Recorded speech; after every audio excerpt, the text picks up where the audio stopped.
tarde, Visão Plural, edição do dia 24 de julho de 2015. Nós vamos hoje entrevistar uma advogada que vai tentar esclarecer as dúvidas de todos nós a respeito da relação entre advogado, cliente e instituições.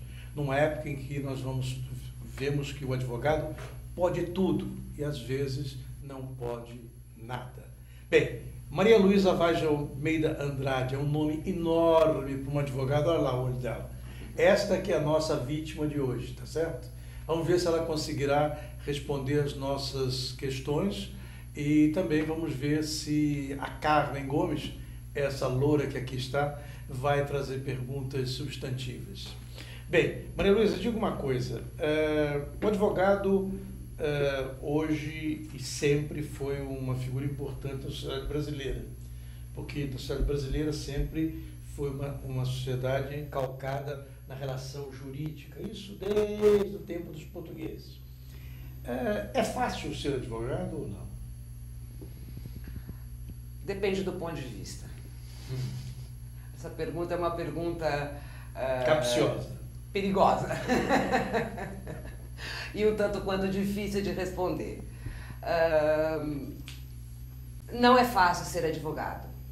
Não é fácil ser advogado porque ser advogado requer estudo, requer seriedade e requer amor à profissão. Como toda profissão, né? Eu acho que como toda carreira, a questão primordial é você gostar do que você faz. Mas o advogado precisa gostar além do normal, do que ele faz. É uma carreira duríssima, você tem que estar constantemente estudando, constantemente se aperfeiçoando, constantemente correndo atrás de especializações e de atualizações, e de o que acontece no mundo, evoluções sociais, etc. E aí você esbarra na estrutura, né, dos três poderes que nós temos aqui, graças a Deus, uma democracia com três poderes, mas uma estrutura de judiciário, como você disse, vinda das ordenações ainda manuelinas, né, lá de Portugal, e que é uma máquina emperrada, né, há muitos anos. Então isso não é uma coisa de hoje, quer dizer, hoje colhe-se, né, os frutos de toda uma história e uma máquina que não te ajuda. Então a coisa não flui porque por mais que você lute, por mais que você estude, por mais que você se esforce, você se esbarra numa máquina que não anda. E por outro lado, esta máquina também gostaria de funcionar, porque para o Estado é muito desabonador ele não poder dar à sociedade a acolhida que ela precisa. Só que a gente não consegue fazer com que essa máquina ande. São 3.000 processos numa vara, com um juiz para despachar. Quer dizer, como é que ele faz? Ele é um ser humano. Então, a partir do momento que criou-se o Conselho Nacional de Justiça, e esse Conselho Nacional de Justiça começou a tentar fazer inovações no sentido de informatização de fórum, informatização de cartórios e tudo, o objetivo é que isso vá acelerar e melhorar um pouco essa morosidade, mas isso vai demorar anos para que isso entre em termos, vamos dizer. Os advogados compõem uma corporação de ofício que defende a elite ou não? De forma alguma. De forma alguma. De forma alguma. Existem advogados, inclusive, que fazem trabalhos sociais incríveis, advogados com grandes escritórios de advocacia que também fazem trabalhos sociais. Eu acho que a maioria dos advogados, dentro dos seus escritórios, tem a parte, evidentemente, a parte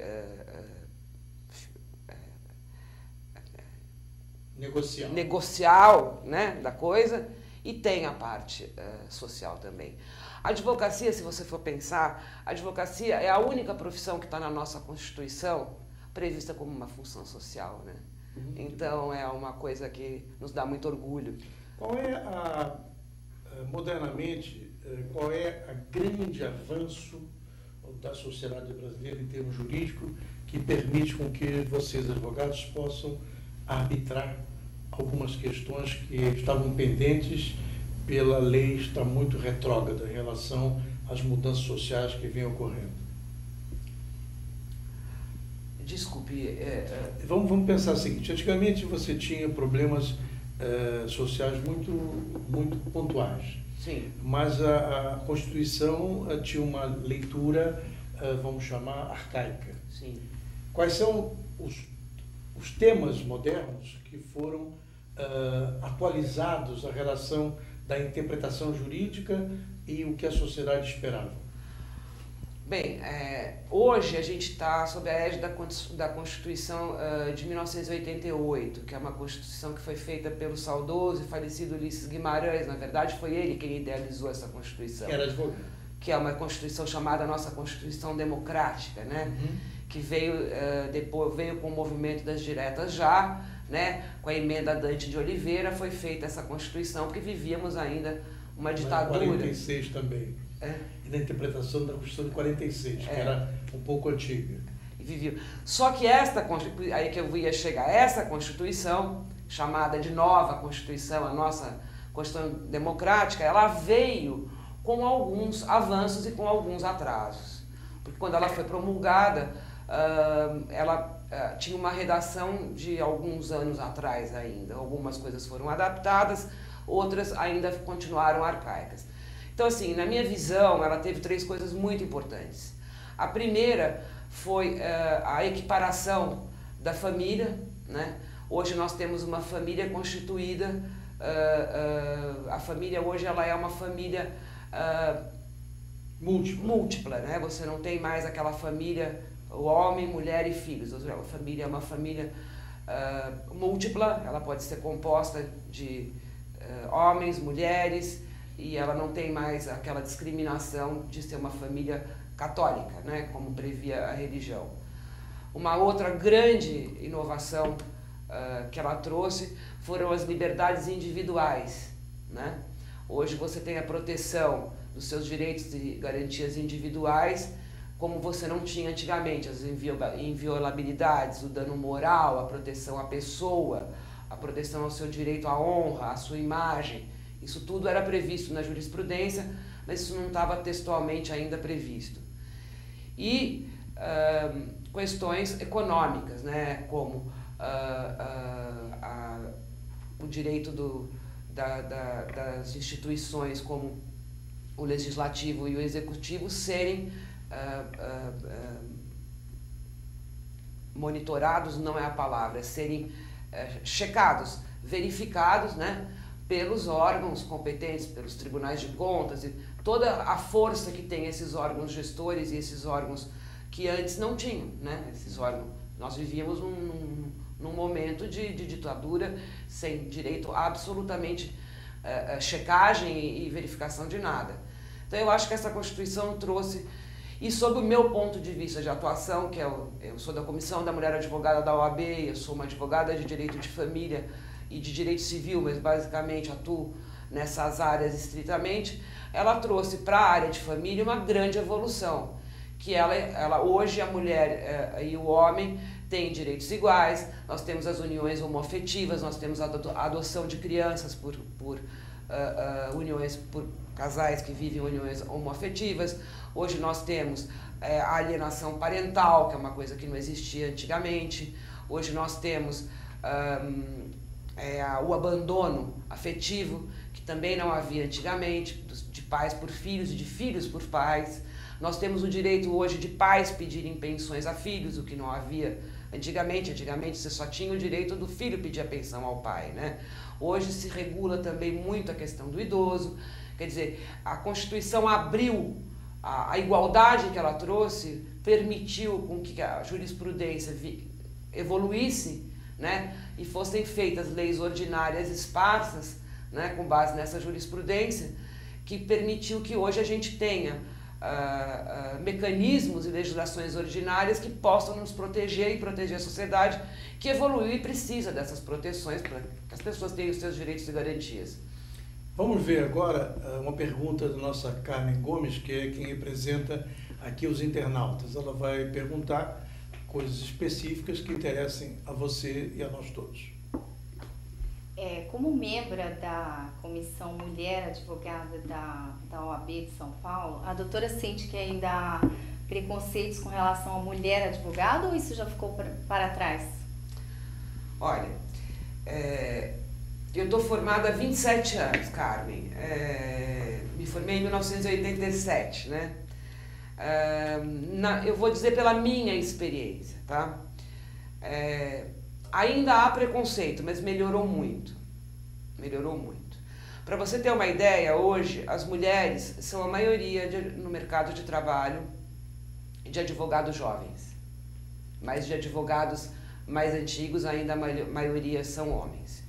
Nos nossos órgãos representativos de classe, as mulheres são minoria. Mas nós temos hoje no Tribunal de Justiça do Estado de São Paulo grandes desembargadoras, apesar de serem minoria. Nós temos hoje no Supremo Tribunal Federal grandes ministras, muito embora sejam minoria. Nós temos hoje no Superior Tribunal de Justiça grandes ministros, muito embora... Então, veja, e tudo isso foram conquistas que, então que em 1987, por exemplo, eu tive aula de Direito Penal com a professora Ivete Senise Ferreira, que foi reitora da Universidade de São Paulo. A Universidade de São Paulo teve uma reitora mulher. Quando eu estudava na faculdade, ela foi minha professora de Direito Penal, jamais na cabeça de qualquer aluno podia passar que a Universidade do Lago de São Francisco tivesse uma reitora mulher. Então eu acho que assim, tivemos sim grandes evoluções, mas ainda existe sim preconceito com relação à mulher no mercado de trabalho. Uma questão que eu queria colocar para ela nova, já volto com a Carmen, é a questão da eficácia da tecnologia no trabalho do advogado hoje. Quais são os ganhos que a tecnologia está permitindo com que o desempenho da função do advogado hoje permita? Hoje nós temos o peticionamento eletrônico, que foi instituído pelo Conselho Nacional de Justiça. Praticamente todos os fóruns estão sendo informatizados. Hoje você não tem mais o processo físico, aquele processão, aquela coisa enorme. Você hoje tem um processo digital. Então você tem um certificado digital que te permite entrar dentro do computador e ver o processo na tela. O juiz vê aquilo na tela, todos veem aquilo na tela. É um facilitador enorme, né? Em termos de tempo, em termos de economia de papel, uma série de coisas. Por outro lado, é um facilitador para as novas gerações, né? Mas é um dificultador para os antigos advogados, que têm muitas dificuldades. Aqueles que têm seus grandes escritórios, que podem ter suas secretárias e seus assistentes, etc., não tem problema. Mas os advogados que dependem deles mesmos e são mais antigos, têm muita dificuldade com isso. Mas para a agilidade do processo é muito bom. É muito bom porque você não tem mais a juntada, o carimbo, a necessidade do funcionário. O funcionário pega a petição, fura a petição, junta a petição, carimba a petição, vista a petição, vai para o juiz, carimba, volta, carimba. Hoje tudo isso você tem eletronicamente. A petição vai lá, ela cai lá dentro eletrônica, ele junta e acabou. Então, essa evolução tecnológica é muito importante.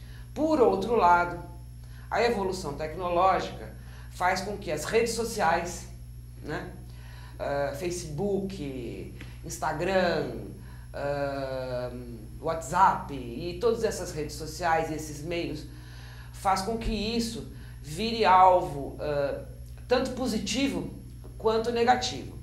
Isso hoje gera enormes controvérsias em termos de discussões e processos e brigas, ao mesmo tempo que é um facilitador para o advogado em termos de prova. Tá? Hoje você usa essas redes sociais, essas coisas, você tem direito a usar isso como meio de prova, desde que você lavre atas notariais desses documentos. Traduzindo, o que é isso? Isso significa que você precisa pegar, por exemplo, uma página do Facebook que você pretende fazer prova e pedir a um tabelião notarial de notas, um cartório, você vai a um cartório de notas e pede que ele lavre uma ata desse documento, para que esse documento tenha validade legal, porque senão ele poderá ser adulterado. Eu te mando um e-mail, você me responde, né? E nós podemos mexer neste e-mail, né?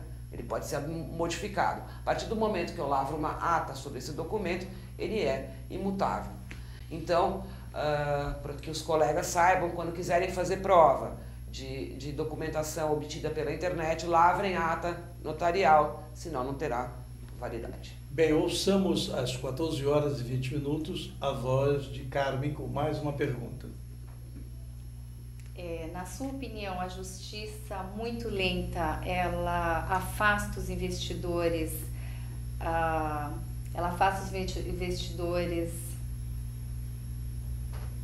do Brasil e prejudica a economia? O que a senhora acha que deveria ser feito com relação a isso para melhorar? Olha, Carmen, o que eu acho que afasta os investidores do Brasil não é a lentidão da justiça, é a corrupção. O que eu acho que afasta os investidores do Brasil não é a lentidão da justiça, é a falta de seriedade com que se trata a economia, a educação, a base desse país. Eu acho que o que afasta os investidores é isso, entendeu? Eu acho que a lentidão da justiça é o resultado, né? Nós temos como resultado do que está sendo feito com esse país em termos educacionais, né? Eu acho que uma sociedade evoluída é uma sociedade educada. Nós não temos uma sociedade educada. Então, uma sociedade educada, não educada, não terá uma justiça educada e ágil. Então, assim, é um problema extremamente complexo, entendeu? Eu acho que não tem relação a falta de investimento com o nosso judiciário. Eu acho que a relação é com tudo. A relação é com um contexto genérico, entendeu? Porque também eu acho que a gente não pode colocar a culpa de tudo no Poder Judiciário. O Poder Judiciário tem suas mazelas, como tem o Executivo, como tem o Legislativo, mas o Poder Judiciário tem também grandes conquistas, tem grandes juristas, tem grandes ministros, tem grandes cabeças. Quer dizer, eu acho que há que ser justo com a coisa, entendeu? Então eu acho que não tem relação nenhuma, eu acho que é um problema muito mais econômico, relacionado com a política nossa do que com a nossa justiça. Mas isso, na opinião da senhora, não afasta? Porque os grandes investidores, então, veja, na sua hoje, opinião, tem não, a ver com a política mesmo, é isso? Eu acho que sim, e hoje no Brasil está muito difundida, nós temos hoje no Brasil a arbitragem. A arbitragem é uma solução alternativa de disputas muito usada nos Estados Unidos e na Europa e aqui pouco difundida. É uma solução rápida, alternativa, independente do judiciário. Em 6 meses você conclui um processo, tá? Ela é feita por árbitros, esses árbitros normalmente são advogados que vão julgar um processo, tem uma lei, ela é regida por uma lei, uma série de coisas e tal. E a maioria dos contratos internacionais, a maioria das grandes empresas, a maioria das multinacionais e dos grandes negócios são regidos pela arbitragem, por incrível que possa parecer. Então, os grandes conflitos, normalmente, são solucionados em câmaras arbitrais, por arbitragem, e não acredito que a morosidade desestimule o investimento. Acredito que o que desestimule mesmo é a nossa situação política. A corrupção.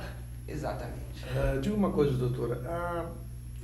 O senso comum tem muita dificuldade em entender qual é a função de figuras da área jurídica que normalmente a imprensa coloca.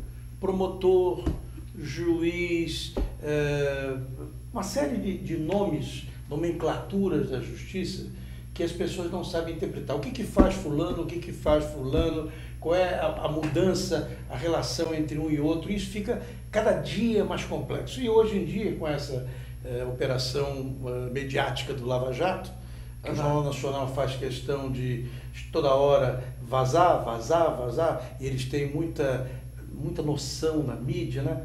Lava Jato, não sei o quê, né? Então, qual é o que faz um promotor, o que faz um juiz, o que faz um magistrado, o que faz um advogado, para a pessoa entender o senso comum fora dessa linguagem tão abstrata? Vamos lá. O advogado, ele defende, tá? Ou acusa. O advogado, ele é o defensor. O advogado serve para defender. Então, o advogado é o defensor da parte. A parte contrata o advogado para que ele lhe defenda ou lhe promova uma ação para que você ganhe alguma coisa. Você vai postular o direito, o advogado postula o direito em nome da parte. Ele requer alguma coisa em prol de alguém. Ou defende alguma coisa em prol de alguém. Essa é a função do advogado. A função do juiz ou magistrado é sinônimo de juiz, a função do juiz ou magistrado é julgar. Ele julga o quê? Ele julga um processo. Hoje ele pode ser físico, composto de folhas, ou ele pode ser digital, na telinha do computador. O que ele julga? Ele julga o que o advogado leva para ele. Né? Então o advogado tem uma parte passiva e uma parte ativa, né? Um requerente e um requerido, um autor e um réu, ambos representados por advogados, que vão levar provas para um processo. Esse processo vai ser analisado por um juiz ou magistrado, que é sinônimo, e ele vai julgar de acordo com aquilo que os advogados levaram para dentro daquele processo. Esse processo pode ser um processo de família, envolvendo um menor. Então ele terá o quê? Ele terá um representante do Ministério Público. O que é o Ministério Público? A função do Ministério Público é defender a sociedade. O Ministério Público tem a função de defender a sociedade brasileira perante todas as instituições. Então, por exemplo, no caso de um processo que envolve uma guarda de menor, você tem os advogados do autor, o advogado do réu, o juiz que julga e o promotor que defende os interesses do menor pelo Estado. Por quê? Porque o menor é o incapaz e o Estado é obrigado a dar um advogado para a defesa do incapaz. Muito bem, nessas operações Lava Jato, por exemplo, o que faz o Ministério Público? O Estado, como entidade, né, deve ser defendido. Quem defende o Estado? Os advogados do Estado, que chamam-se procuradores, tá? Procuradores. O Estado, o município e a União têm os seus advogados, que chamam-se procuradores. Então, eles defendem os direitos do Estado, do município e da União. Além dos procuradores, o Estado tem o Ministério Público, né, cuja função é a proteção do Estado. Então, ele atua em conjunto com o advogado do Estado, que é o procurador, tá, na defesa dos interesses da sociedade. Então, o que faz o Ministério Público na Operação Lava Jato? Defende os interesses da sociedade. Então, a função do Ministério Público é a defesa dos interesses sociais. A função dos procuradores é a defesa do Estado, município, União. E a função do advogado é a defesa do cidadão, ou da pessoa jurídica, enfim. Vamos ficar na Operação Lava Jato? Por que um juiz regional consegue tanto poder para fazer o escarcéu que ele está fazendo? Veja, eu não conheço profundamente o processo da Operação Lava Jato, conheço o que a imprensa veicula, mas o que eu sinto é a ânsia da sociedade. A sociedade clama por justiça. A sociedade clama por essa onda de seriedade, para acabar com a corrupção, para que a gente evolua, para que a nossa, sabe, para que o Brasil vá para frente, para que a gente seja uma sociedade séria, para que a gente entre no rol dos países honestos, enfim. Então, o que acontece? Na medida que isso é um clamor social, a mídia acaba valorizando, né? Eu não sei se você chegou a ver o filme Tropa de Elite. Sim. O que foi aquela cena do juiz entrando num restaurante e sendo aplaudido de pé? Para mim, aquilo foi uma cena de filme. Mas o que é aquilo, a não ser o clamor da sociedade? Aquilo é o clamor social, quer dizer, aquilo é o desespero da sociedade pedindo, pelo amor de Deus, entendeu? Que tenha alguém que nos salve. Porque hoje o Brasil pede isso. Ele precisa de alguém que salve a sociedade, entendeu? Dessa lama, do que nós estamos vivendo, porque não é mais possível isso. Então, não é que eu acho que tenha sido... não é que ele tenha poder demais. Ele age dentro do estrito poder que ele tem. A questão é que existem vertentes sociais, midiáticas, uma série de coisas que nós estamos vivendo que fazem com que ele se torne um herói, né? Mas decorrente de outras circunstâncias. Eu não acredito que seja uma coisa marqueteira, vamos dizer assim. A senhora acredita que se ele fosse advogado ou juiz do Amazonas, em Manaus, a mídia daria mesmo destaque que ele está tendo agora sendo em Curitiba? Olha, talvez. Eu não sei se você chegou a ver aquele programa de um juiz que dorme no Fórum do Mato Grosso. Vi. Ele dorme dentro do fórum, porque se ele sair ele morre. Porque ele cuida da fronteira e não deixa as coisas entrarem. Isso é o Brasil, não é? Bem, vamos fazer um pequeno intervalo, são 14 horas e 30 minutos, para a doutora Maria Luísa pensar um pouquinho, ao mesmo tempo tomar uma água e você poder formular suas perguntas, que através da Carmen Gomes vocês vão nos enviar.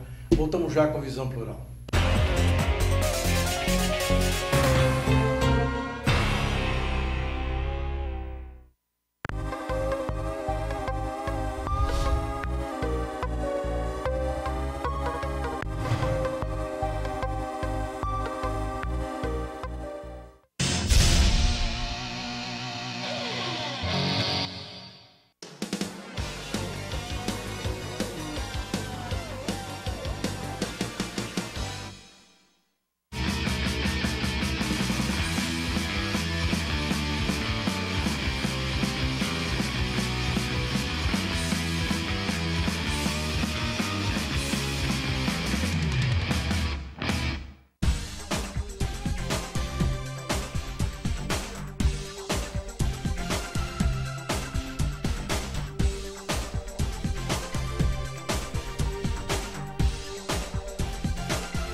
Olá, eu sou João Carlos Bondan e apresento aqui na UTV toda segunda-feira, a partir das 14 horas, o programa Saludes, com o apoio da Quantum Bio.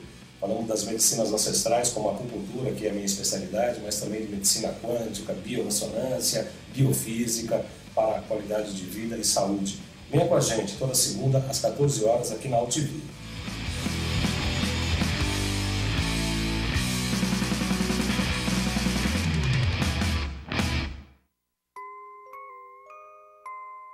As nossas recordações são os nossos maiores tesouros. Carregamos durante toda a nossa vida. Manipular, distorcer ou implantar falsas memórias, além de ser uma violência, é crime.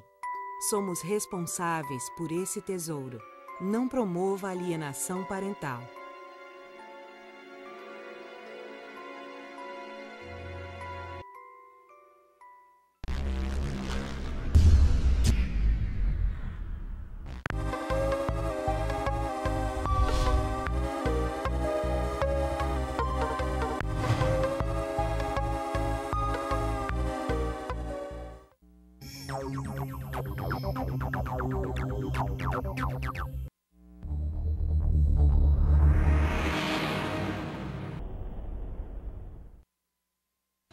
vida tem a ver com alguma coisa. De onde vem a água que a gente bebe? Da torneira. Ih, nada a ver. Vem dos rios que nascem da mata. Sabia que a gente só respira por causa das árvores? A árvore respira? Respira. A árvore respira. E o que você tem a ver com isso? Meu ar. Minha água. Minha árvore. Meu ambiente. Mata Atlântica! SOS Mata Atlântica. Mais 25 anos.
Visão Plural, na data de hoje, 24 de julho de 2015, está recebendo a visita da doutora Maria Luísa Vaz de Almeida Andrade, advogada, que no primeiro bloco esclareceu algumas questões e que agora vai dar sequência ao seu debate, à sua palavra, permitindo com que vocês possam tirar um pouco das suas dúvidas. Doutora, uma questão que a senhora falou, quando a senhora referiu-se à Constituição de 88, a senhora disse que teve muitos avanços e algumas questões não foram atacadas. Lembre algumas que ainda não foram abordadas com sapiência, chamando-se a justiça de sabedoria. Existem as questões ligadas, por exemplo, às questões médicas, que eu acredito que... Célula-tronco, por exemplo. As questões ligadas à célula-tronco, a evolução da medicina, como as questões de pacientes terminais. Hoje já se permite o aborto de crianças sem cérebro, com doenças muito graves. Essas questões médicas, principalmente, não têm previsão constitucional. O direito à vida e essa questão muito, até certo ponto, religiosa, né? Apesar da gente ser um Estado laico, não... Por que a senhora acha que não foram abordadas a tempo? Eu acredito que não foram abordadas a tempo, porque o projeto da Constituição ele é de 1979, apesar dela ter sido promulgada em 88, Patrício. Então, naquela época não havia a evolução da medicina como está hoje. Mesmo a evolução social, né, em algumas coisas. Então, eu acho que não faltou essas previsões por falta mesmo de evolução, né? Graças a Deus que a gente tem a jurisprudência que vai adequando, né, as decisões ao momento que vivemos. Mas eu acho que com relação à área médica, realmente a Constituição precisa ser adequada, porque tem muita coisa para se ajustar. E com relação à parte política, mas essa não é a minha especialidade. Mas eu tenho colegas que atuam muito na parte de direito administrativo e nesse âmbito, que entendem que também essa área da Constituição precisa ser bastante reformada. Qual é o critério que uma pessoa deve utilizar para escolher um advogado? Olha, o primeiro critério, no meu ponto de vista, é a confiança, né? Normalmente, as pessoas contratam um advogado por indicação, né? Eu acho que a primeira coisa que você precisa é ter uma boa indicação. Então, eu te aconselho, Patrícia, se você precisar de um advogado, você perguntar para uma pessoa que você confia muito, entendeu? Numa indicação. Eu acho que a gente precisa procurar alguém que a gente confie e pedir uma indicação. Aí, a partir desse momento, vai depender de empatia, que é como médico, né? É uma relação muito próxima, é uma relação muito íntima, na verdade, né? O advogado é o seu confessor, ele é o seu consultor, você abre coisas da sua vida muito sigilosas, então precisa haver empatia. Por mais competente que ele seja, se não houver empatia, a relação não flui. Então, para mim, a primeira condição é uma indicação de uma pessoa de confiança. A senhora já desistiu de algum cliente? Sim. Podemos saber o motivo, se identificar quem é a pessoa? Eu já desisti de cliente por divergência de pontos de vista de atuação. O cliente não concordava com o meu ponto de vista, então a minha linha, a minha estratégia, a minha linha de atuação, e eu não concordava com o que ele queria que fosse feito, então eu abri mão do cliente. E eu já abri mão de cliente por não concordar com o pedido que ele me fez para que eu fizesse. Bem, agora a Carmen tem uma pergunta e vocês fiquem atentos que sempre são perguntas pertinentes. Vamos lá, Carmen. Do Márcio Silveira, de Minas Gerais, Belo Horizonte. Boa tarde, Márcio. Ele quer saber sobre o casamento entre homossexual. O casamento entre homossexual, o casal tem o mesmo direito do que um casamento entre o homem e a mulher?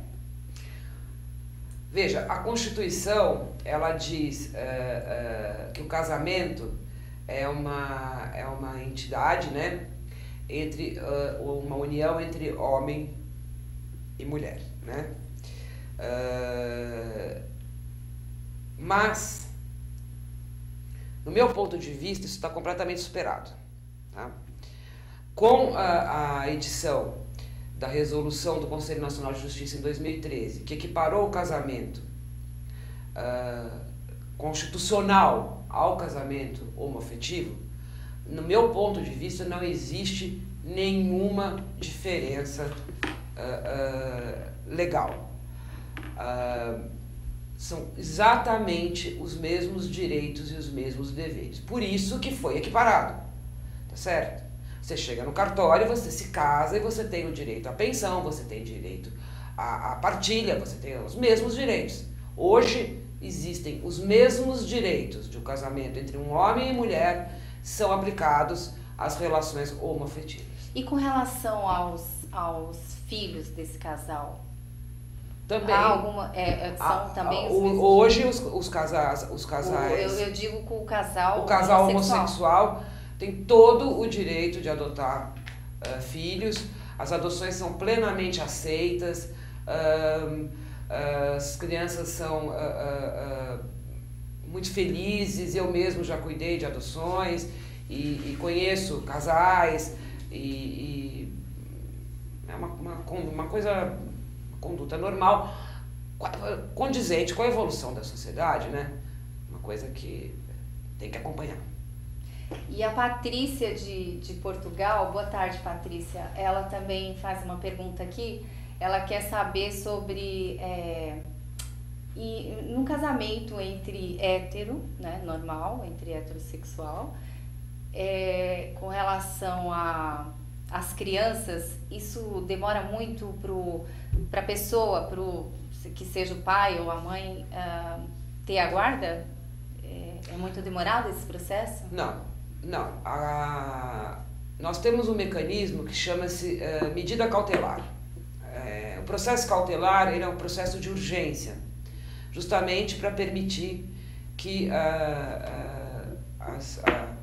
essas medidas emergenciais sejam concedidas. Então, quando se está em disputa uma guarda de uma criança, está em jogo o interesse de um menor. O interesse de um menor é a coisa mais importante que se tem e que se preserva. Então, para se determinar a guarda de um menor, existe uma medida cautelar de regulamentação de guarda. Você pede que o juiz defira isso liminarmente e ele, então, aprecia esse pedido em questão de 2, 3 dias. Agora, hoje no Brasil, foi aprovada uma lei que determina que a guarda de qualquer criança seja compartilhada. Só um detalhe, a Patrícia está fazendo a pergunta de Portugal, mas ela é brasileira, tá? Hoje foi aprovada no Brasil e está em vigor a lei da guarda compartilhada. Então, teoricamente, todas as guardas, a partir de agora, serão compartilhadas entre pai e mãe. O que significa isso? Ambos têm o poder de decisão sobre as questões da criança. O que antes era poder de decisão de um ou de outro, hoje é poder de decisão de ambos. Isso não significa guarda alternada, são duas coisas diferentes. Guarda alternada significa eu morar um pouco num lugar e um pouco no outro.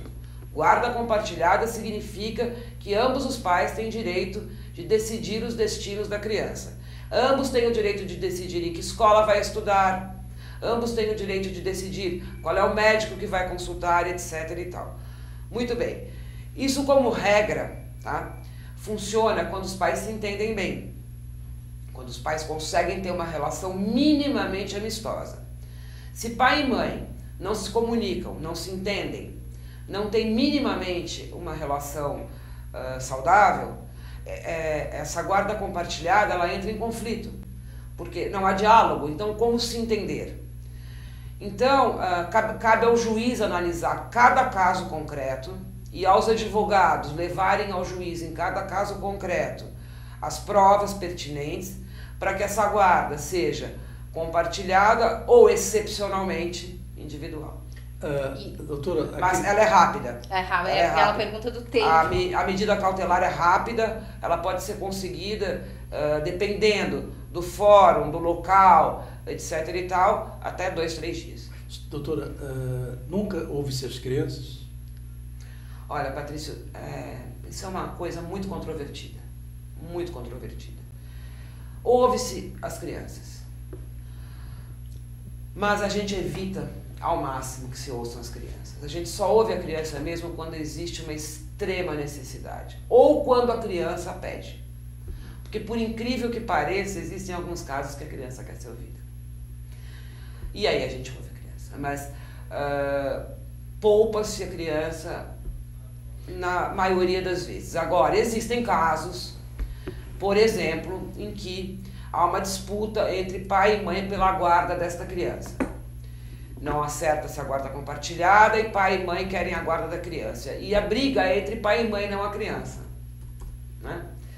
E essa criança já tem, ela pode ter 8 anos, ela pode ter 9 anos, ela pode ter 13 anos. Essa criança, ela vai ser submetida a um estudo psicológico, a uma assistente social, que vai dizer se ela tem condições de opinar. E se ela tiver, ela vai opinar e ela vai decidir com quem ela quer falar. Na sua experiência, alguma criança que a senhora lembre formulou que tipo de questão para que o juiz interprete contra aquilo que talvez as partes não chegassem a um acordo? Que alegação a criança fez? A alegação, eu tive um caso uma vez de uma criança de 7 anos que foi ouvida pelo juiz porque o pai tinha a guarda e a mãe quis reverter essa guarda. Isso tem mais de 15 anos. E a criança tinha 7 anos e foi ouvida porque os pais estavam se degladiando e esquecendo da criança, Patrícia. E a criança disse que queria ficar com o pai porque a mamãe trabalhava muito, ficava muito pouco tempo em casa. E o papai ficava mais em casa, então podia dar um pouco mais de carinho. De carinho. Uma criança sábia, não é? Bem, são 14 horas e 40 minutos, 50 minutos. Nós temos pouco tempo. Vamos ver se a nossa amiga Carmen tem mais uma pergunta, senão eu vou tentar tirar algumas informações da doutora. Tem? Carmen está pensando. Caiu aqui a conexão. Deixa a Carmen pensar um pouco, volta para mim. Doutora, nessa sua tarefa de lidar com todo tipo de arbitragem, não se chama arbitragem, estou chamando qualquer questão jurídica. A senhora tem preferência por alguma área?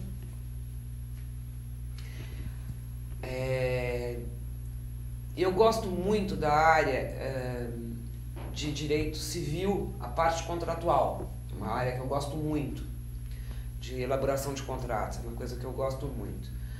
E eu gosto muito da área de família. Eu gosto muito da área de família, porque eu tenho um índice muito grande de acordos. Eu sou uma advogada que procuro compor. A minha formação é pela composição. Eu acho que o litígio é a última saída. O litígio ele é prejudicial financeiramente, emocionalmente e sob todos os aspectos, para todas as partes. Então, eu sou uma advogada que procura a composição. Eu cheguei a já ter 24 meses tentando um acordo e consegui. Então, assim, para mim é uma frustração muito grande ir para o litígio. Muito embora eu seja advogada. Então, a minha preferência é pela área de família quando eu consigo a composição. Quem é mais difícil para fazer essa composição, o homem ou a mulher? Depende do grau de mágoa que as partes estão investidas. Depende. A senhora acha que a fase de mágoa deve ser superada para poder as pessoas começarem a discutir essas questões pertinentes à família? Muito importante essa pergunta. Muito importante. Cabe a nós, advogados, aí é importante por esse aspecto. As partes vêm a você magoadíssimas, porque a frustração do término de um casamento é uma coisa muito séria. Com filhos, problemas às vezes financeiros, às vezes de outras ordens, todas vêm carregadas de muita mágoa, de muito problema. Então cabe ao advogado aliviar isto, cabe ao advogado filtrar isto, cabe ao advogado tornar para a parte essa situação mais leve. Com isso, você poupa, você filtra e você permite um entendimento com a parte adversa.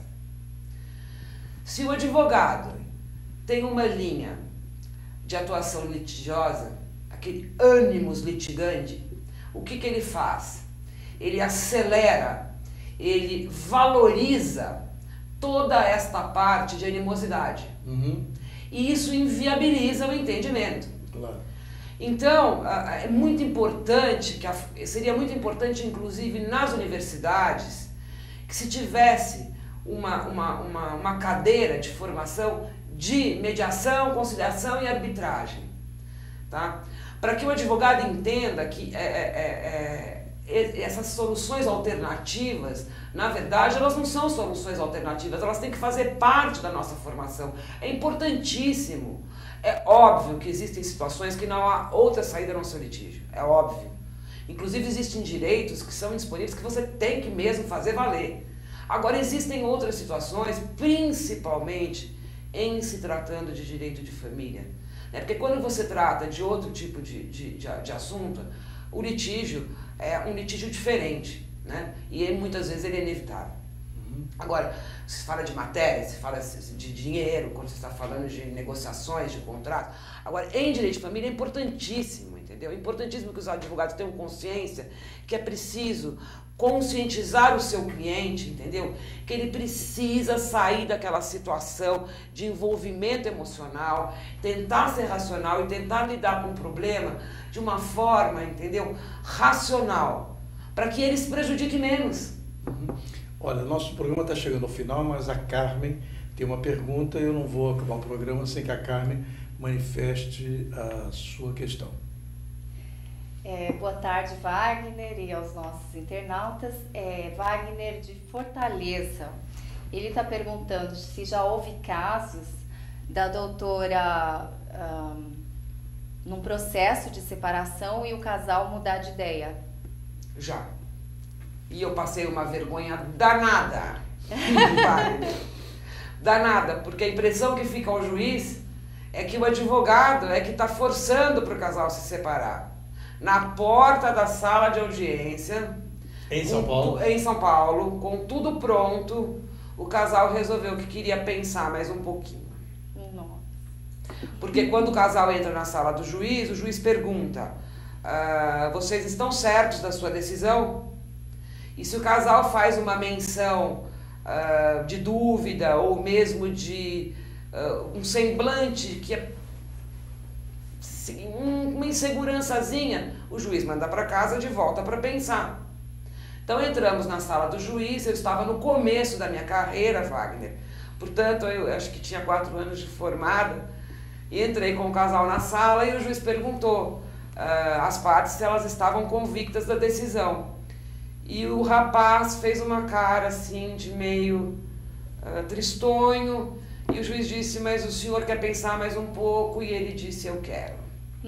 E eu fiquei com uma cara como se eu estivesse incentivando aquela... Mas os dois tiveram dúvidas na hora? Não, só o rapaz. Ah. E aí o juiz mandou ele para casa pensar por mais 30 dias. E eu saí arrasada como se eu estivesse incentivando aquilo, entendeu? Acontece. Como acontece, Wagner, de o casal se separa, faz a separação, assina, passa 6 meses e ele resolve rasgar tudo e voltar. E namorar de novo. E nesse caso que a senhora ficou envergonhada, qual foi a conclusão depois? Não, depois resolveram separar. Resolveram separar. Depois voltaram e resolveram separar. Bem, quem quiser falar com a doutora Maria Luísa vai ter que ou convidá-la para uma palestra ou pegar os seus serviços, tem que ligar para onde? Meu escritório é 3079... Peraí, 11... 3097-0409. Repita, por favor. 3097-0409. E o seu e-mail? Maria Luísa, Luísa com S? Luísa com S, Vaz de Almeida com Z, Vaz de Almeida e Thompson, THOMPSON, advogados.com.br. Bem, agradecer a presença da doutora Maria Luísa, a presença da Carmen Gomes, vocês internautas que conversaram conosco durante o programa, e Visão Plural voltará na próxima semana, sexta-feira, às 14 horas. Até lá e muito obrigado.